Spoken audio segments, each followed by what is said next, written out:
Bismillahirrahmanirrahim. Assalamualaikum. Welcome students. You are watching my YouTube channel. Bete, my name is Sania Mumtaz. Today I am here to teach you biology class first year chapter 2 और chapter का name है biochemistry. Last lecture में मैंने आपको carbohydrates का topic, उसकी classification, then मैंने आपको लिपिड का टॉपिक स्टार्ट करवाया जिसमें मैंने आपको उसका इंट्रो करवाया, उसकी डेफिनेशन के लिपिड जो होते हैं हमारे पास हाइड्रोजनस ग्रुप ऑफ कंपाउंड्स होते हैं, वो मुख्तलिफ चीजों से मिलकर बना होता है जो कि रिलेट करता है हमारे पास फैटी एसिड से। और फैटी एसिड आपको पता है बेसिस होती हैं, ऑयल होते हैं, कोलेस्ट्रॉल वगैरह, ये किस में आ जाते हैं, हमारे पास लिपिड्स में आ जाती हैं। ओके बेटा, और मैंने ये भी आपको बताया था कि जो हमारे पास लिपिड्स होते हैं वो वाटर में सोल्यूबल नहीं होते, वाटर में इनसोल्यूबल होते हैं, बट वो ऑर्गेनिक सॉल्वेंट्स में इजीली सोल्यूबल हो जाते हैं। ऑर्गेनिक सॉल्वेंट हमारे पास बेंजीन हो जाता है, ईथर हो जाता है, उसके अलावा हमारे पास बेंजीन, ईथर और देन क्लोरोफॉर्म, ये इसमें आ जाता है। ओके, आज का जो हमारा टॉपिक है वो है इसकी क्लासिफिकेशन। मैं आपको इसकी जो क्लासिफिकेशन है उसकी 4 जो टाइप्स हैं वो आपको लेक्चर की फॉर्म में प्रोवाइड करूंगी। तो जो आज का जो हमारा टॉपिक है वो है असाइल ग्लिसरॉल। आज की जो हमारी क्लासिफिकेशन, उसकी टाइप है असाइल ग्लिसरॉल। इसकी 4 टाइप्स को हम रीड करेंगे। जो पहली हमारी टाइप है वो असाइल ग्लिसरॉल है, देन जो दूसरी है वो वैक्सीज है, और देन जो तीसरी है वो हमारे पास है फॉस्फोलिपिड्स, और लास्ट वाली हमारे पास आ जाती है टर्पिनोइड्स। ओके, असाइल ग्लिसरॉल बेटा, जहां पे भी असाइल ग्लिसरॉल का वर्ड आ जाता है तो मतलब आपने ये याद रखना है कि ये 2 जो वर्ड है उनके साथ कंबाइन कर रहा है।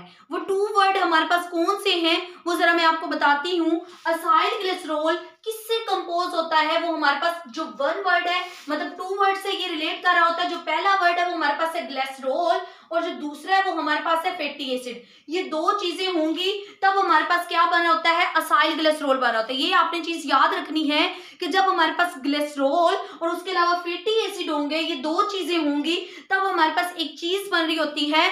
और वो क्या चीज हमारे पास बन रही होती है, असाइल ग्लिसरॉल। अब हम इसकी जरा केमिकल डेफिनेशन को देखेंगे तो आप देखेंगे ईस्टर ऑफ फैटी एसिड। ये बाद में बताऊंगे कि ईस्टर क्या है। Ester of fatty acid and alcohol, it is a chemical compound. Easter क्या होता है, हमारे पास केमिकल कंपाउंड होता है फॉर्मेड बाय केमिकल रिएक्शन। जो किसी ईस्टर क्या होता है, केमिकल कंपाउंड होता है जो किसी केमिकल रिएक्शन के दौरान में बन रहा होता है, जिसमें हमारे पास क्या क्या होता है, एसिड एंड अल्कोहल दोनों आ जाता है। जरा देखो, ester of fatty acid and alcohol, जो ईस्टर है वो केमिकल कंपाउंड है और किससे बना होता है, केमिकल रिएक्शन के दौरान में बनता है। और केमिकल रिएक्शन में हमारे पास क्या क्या होगा, एसिड होगा, किसके साथ होगा, अल्कोहल के साथ होगा। तो जरा हम इसकी ये इक्वेशन देखते हैं। सबसे पहले हमारे पास अल्कोहल आ जाता है। आपको पता है अल्कोहल का फॉर्मूला C2H5OH होता है। ये किसका फॉर्मूला होता है, अल्कोहल का। और नेक्स्ट हमारे पास एसिटिक एसिड COOCH3 और H, ये हमारे पास एसिटिक एसिड का है। जब ये दोनों कंबाइन करेंगे, इसमें हमारे पास क्या होता है, आपको पता है, एक हमारे पास H ग्रुप होता है, एक हमारे पास OH ग्रुप होता है। ये दोनों जो है हमारे पास क्या होंगे, रिलीज हो जाएंगे, और ये हमारे पास कंबाइन करके एक चीज हमारे पास क्या बना देगा, ईस्टर। मतलब जब अल्कोहल और एसिटिक एसिड आपस में कंबाइन करेंगे, आपस में जुड़ेंगे, आपस में रिएक्शन करेंगे, यही उसने कहा Easter. It is a chemical compound. ये कौन सा कंपाउंड होता है, केमिकल कंपाउंड होता है, जो कि किससे बनता है, केमिकल रिएक्शन से। तो यही हमारे पास क्या हो रहा है, केमिकल रिएक्शन हो रहा है। C2H5OH हमारे पास क्या है, अल्कोहल है। एसिटिक एसिड का फार्मूला ये है। इनमें हमारे पास रिलीज क्या होगा, वाटर का एक मॉलिक्यूल ये वाला हमारे पास रिलीज हो जाएगा। बाकी हमारे पास क्या बन जाएगा, ईस्टर C2H5, और लास्ट में हमारे पास C double part O, sorry यहाँ पे एक हमारे पास O भी आना है। Okay, bond O। Okay, C double part O और CH3, ये हमारे पास क्या बन जाता है, एक ईस्टर का मॉलिक्यूल बन जाता है। और अब ईस्टर का मॉलिक्यूल आपने यहाँ पे मैं आपको बताती हूँ जरा। हेयर हमारे पास OH कहां से रिलीज हो रहा है, अल्कोहल से। Here OH is released, here OH is released from alcohol. OH हमारे पास कहां से रिलीज हो रहा होता है, अल्कोहल से रिलीज हो रहा होता है। और उसके अलावा H is release from acetic acid. H कहां से रिलीज होगा, एसिटिक एसिड से रिलीज होगा। H is released from acetic acid result acetic acid.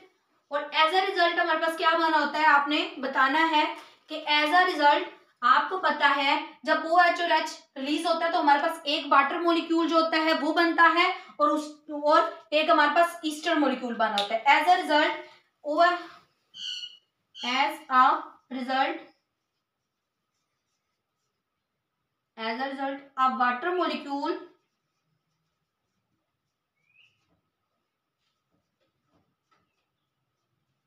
And ester is formed. मतलब ये दो चीजें जो है हमारे पास क्या क्या हो रही होती है, बन रही होती हैं इनके रिएक्शन में। मतलब अल्कोहल और इसके रिएक्शन में हमारे पास एक वाटर मॉलिक्यूल बन रहा होता है और एक हमारे पास क्या बन रहा होता है, ईस्टर का मॉलिक्यूल बन रहा होता है।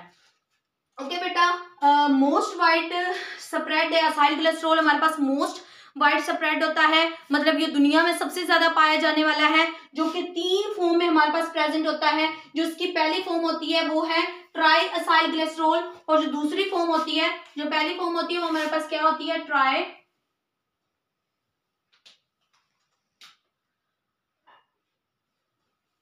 ट्राई असाइल ग्लिसरॉल होती है।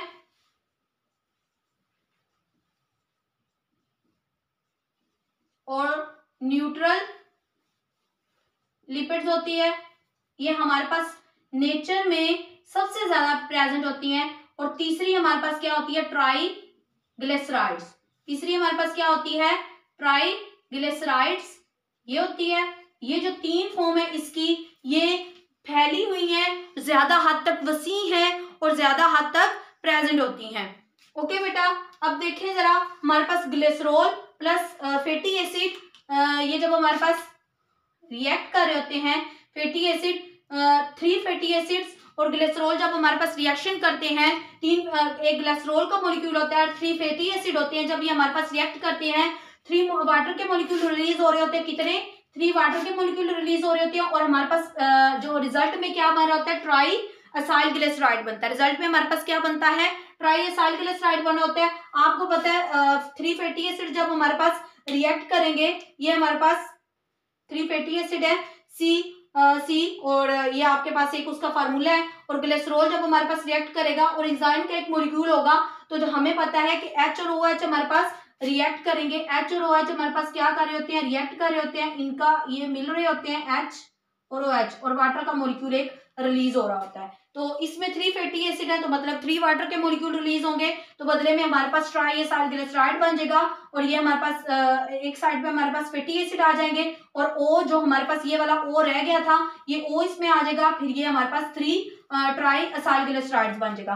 ओके बेटा, fatty acid it has even number of carbon, इसके पास क्या होते हैं, इवन नंबर ऑफ कार्बन होते हैं। मतलब C2 से लेकर C30 तक हमारे पास इसके नंबर चलते हैं। मतलब C2 से लेकर C30 तक इवन नंबर होते हैं। 4 होंगे, 6 होंगे, 8 होंगे, 10 होंगे, 12 होंगे, उसके अलावा 14, 15, मतलब ऐसे यूं ये 30 तक चल रहा होता है। और इसके पास क्या होता है, कार्बोक्सिलिक ग्रुप होता है, COOH। कार्बोक्सिलिक ग्रुप आपने यहां से देखना है, COOH, ये देखें।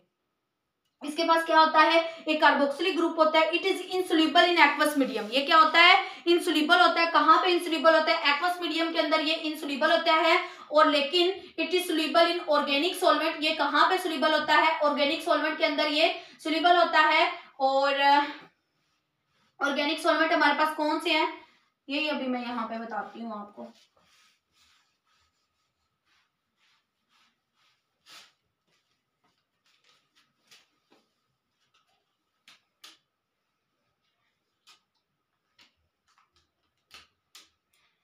It is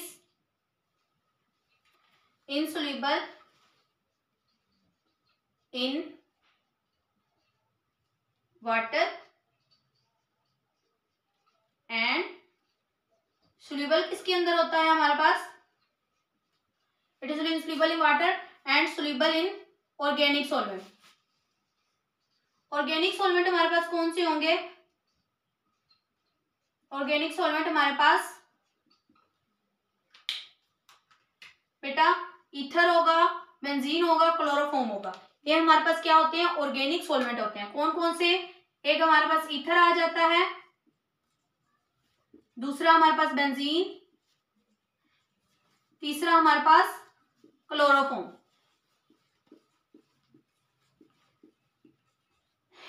इन तीन में ये इजीली क्या होते हैं, सोल्यूबल हो जाते हैं और इसके मेल्टिंग और बॉइलिंग पॉइंट जो होते हैं, इसके मेल्टिंग पॉइंट जो होते हैं इंक्रीज करते हैं। इसके मेल्टिंग पॉइंट क्या करते हैं, इंक्रीज करते हैं।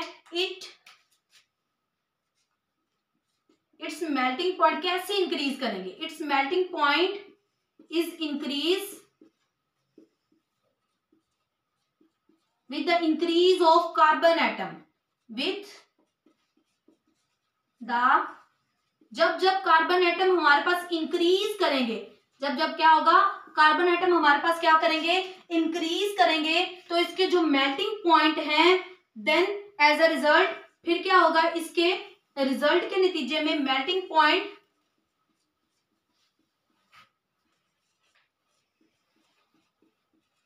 विल बी इंक्रीज, वो भी इंक्रीज होंगे। अभी इसकी मैं आपको एग्जांपल भी बताती हूं। इसकी एग्जांपल बताती हूं। पाल्मेटिक एसिड का जो हमारे पास मेल्टिंग पॉइंट होता है, क्योंकि उसमें हमारे पास पाल्मेटिक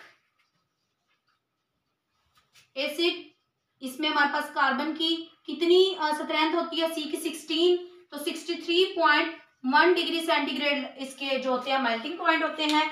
और उसके अलावा हमारे पास जो एक और होता है, वो हमारे पास क्या होता है,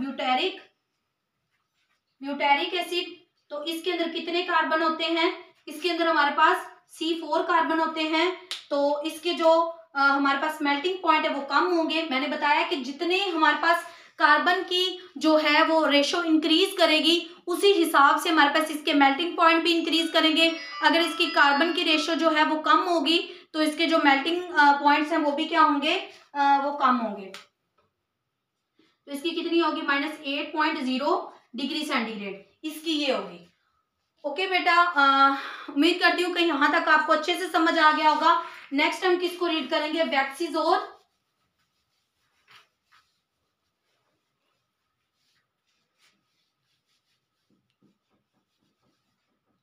नेक्स्ट हमारे पास 2 टाइप्स इसकी आ जाती हैं, वो हमारे पास क्या है, फैट्स, इंपोर्टेंट क्वेश्चन है, एंड ऑयल्स। फैट्स और ऑयल्स में हमारे पास क्या पूछा जाता है, डिफरेंस पूछा जाता है। इन दो के दरमियान में क्या हमसे पूछा जाता है, डिफरेंस पूछा जाता है। तो आपको पता होना चाहिए। तो ये जो होती है फैटी एसिड्स जो होते हैं हमारे पास सैचुरेटेड होती है, it is present in saturated form. और ये जो हमारे पास प्रेजेंट होती है, it is present in unsaturated form. ये इनसैचुरेटेड फॉर्म में प्रेजेंट होता है।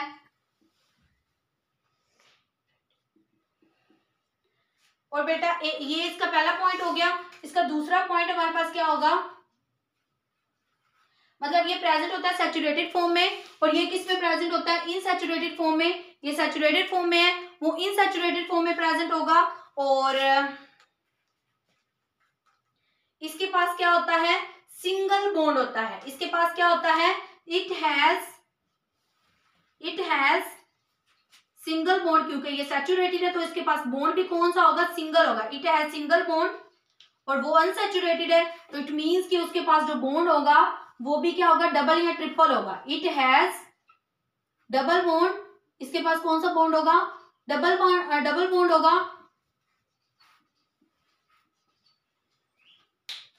और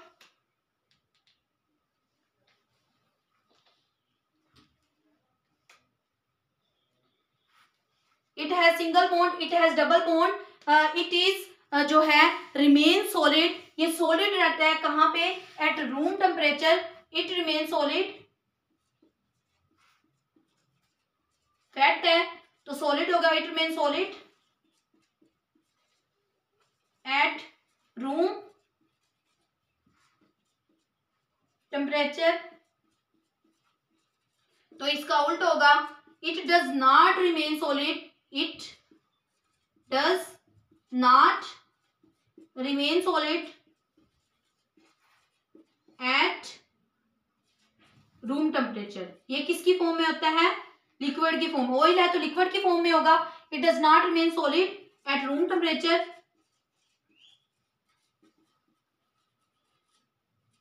इसकी एग्जांपल हमारे पास क्या होगी?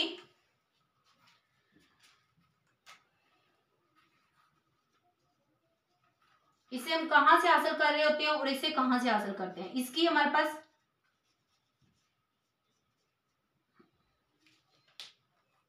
Animals, we get it from animals and we get it from palmitic oil, almond oil, etc.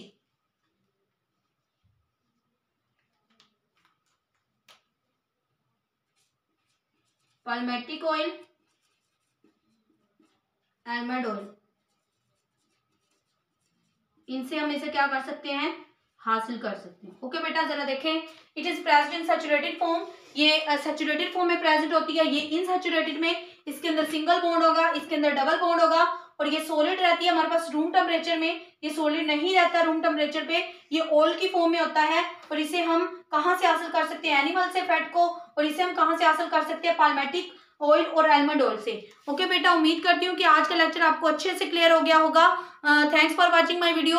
Okay, जज़ाकिल्लाह। अल्लाह हाफिज़।